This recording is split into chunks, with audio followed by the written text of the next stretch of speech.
Hey everybody, Nick with Roll Heroic and welcome back to the channel. On this episode of DM Tips and Tricks, we're going to be talking about rewarding our players and how we as DMs can do that better. Do that intro.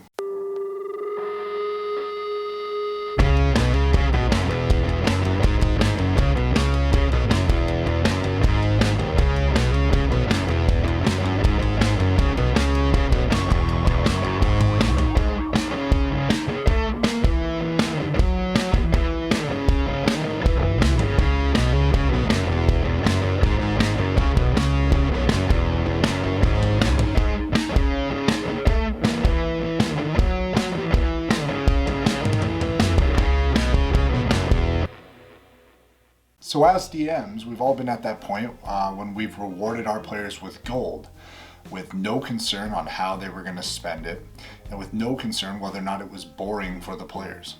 Now, does gold have a place in our games? Of course it does. Often our world's economies rely on it, and often so do the players. But gold becomes so commonplace, so available to the players, it often becomes a burden, left unused in the party's inventory, destined never to be put to good use. Gold is boring, but it doesn't have to be. Now, when I say gold, I'm really referring to coinage in general. Copper, silver, gold, platinum, whatever common currencies you're using in your game. Often we reward words. Oh, words get me. Often we reward this after our players have slayed monsters, uncovered treasure vaults, completed jobs, etc. But the players typically don't put any real thought into what they can use this gold for. And in my opinion, often neither do the DMs. We certainly fail to design this reward in the same way we design magic items or plot devices.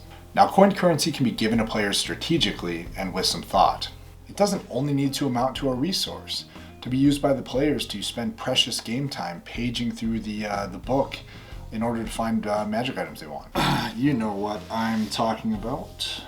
No, we can reward the players with coins, with the players desiring to use this reward to progress the plot, their skills, and their player backgrounds. So let's start by limiting the amount in which is available to our players.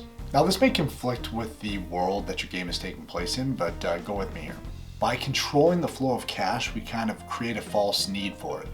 But only if we foster an environment in which the players use this currency in our favor. So we want to take into account our game's story arc. If our hopes are to entice our players into completing the overall grand arcing adventure, the story point that brings this whole game to a close, we want our players to spend this currency reward in a way that helps them complete this objective. The final boss or villain that's in our game.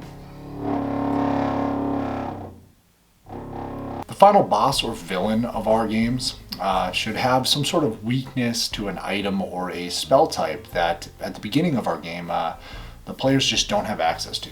We can make these items or spells available to be purchased along the way, or at the very least knowledge information about these pieces should be available to the players should they pay for that information. So those with this information, items, spells, etc. Should not part with it freely. Fostering a lack of currency in your world can help us out in this effort. Those with the desired information or items should require a great amount of coin for them, requiring the party to save up. You never want to make these items or information required for them to press on, and let's give this information to our players when they least expect it, also allowing them to skip it altogether if that's what they wish. If your party has a cleric, allow them to give coin to the temple in which they worship, granting boons to the rest of the party. Probably at higher levels, but Perhaps leaving coin at a shrine allows the party to heal, foregoing a long rest. Just a thought. Now, if your party doesn't have a cleric, let's make potions more available, allowing them to stock up before leaving town.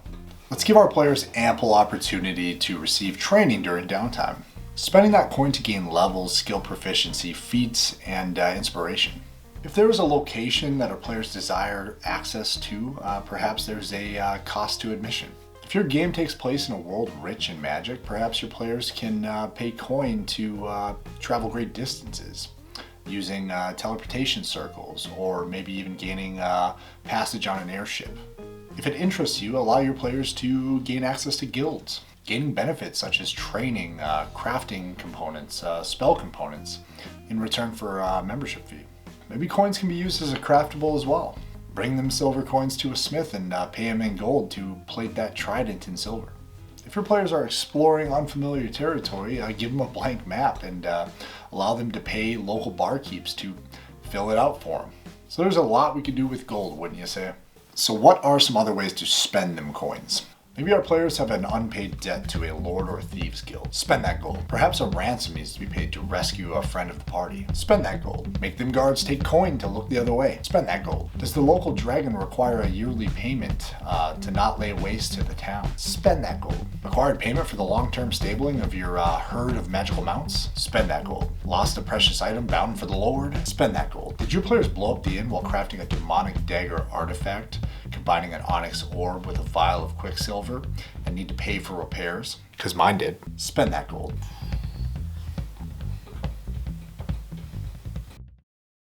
So that's it. We're done talking about gold. That's the end of the episode.